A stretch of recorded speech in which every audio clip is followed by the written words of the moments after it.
Today I'm going to show y'all how to change the coil on a Shindaiwa T262 with only using a few simple tools, and I'll show you how.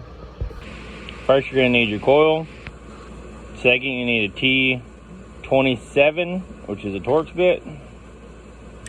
I just so happen to have this on the drill. A pair of 4 snips or needle nose, a T27 bit, a 1/4 inch ratchet in this case for the T262, and an air gap, or you can use a business card. Alright, first we're going to take off the exhaust cover. We're going to take that T27, remove this one, and this cover will come off. Next, we're going to remove our spark plug. We're going to remove this T27 and this T27, and this top engine cover will be removed. Now that we got that engine cover removed and the spark plug removed, this is our coil right here, and this is our flywheel which ignites our coil. We're going to remove this wire, these are your kill wires. Undo this T27, undo this T27. When you undo it, you gotta be careful. There's a plastic bushing. I will show you once I get it off. There's a plastic bushing that you use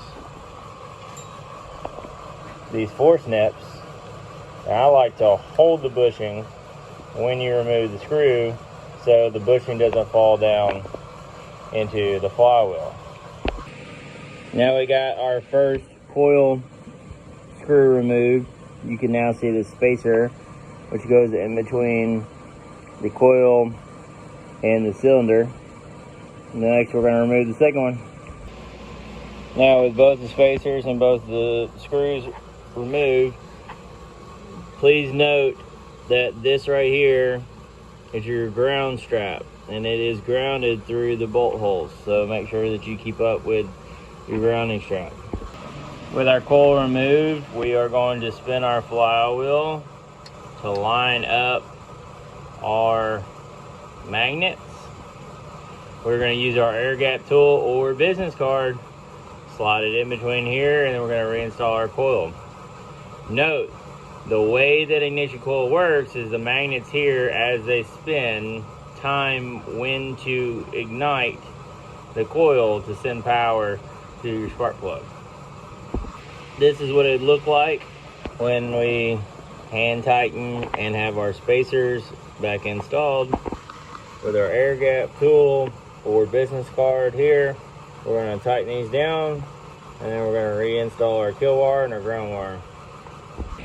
The downside to Echo and Shindaiwa coils are they do not come with the spark plug boot or spring, so you have to remove the spring. Unfortunately, in this case, our spring got bent up, so we're going to have to put a new, they're calling this a terminal spring.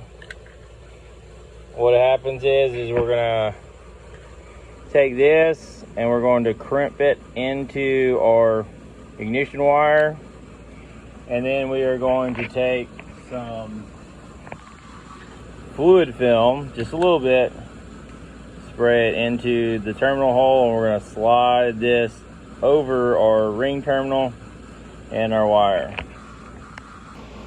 Make sure when you're doing a coil, you remove this boot and this wiring cover off this one, and we're going to install it onto this coil before we install the ring terminal and the boot. This is what it looks like when we have our ring terminal crimped into our ignition coil wire. Put a little fluid film in here, and we're going to slide this onto there. So your boot onto your ring terminal onto your wire. This is what it should look like when it's all together. You have your wire loom or your cover. You have your rubber gasket.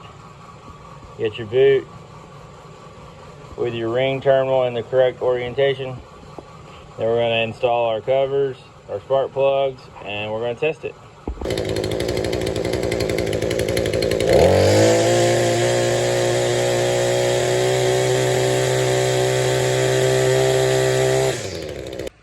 Thank you for watching another video. Make sure y'all like and subscribe. See y'all next time.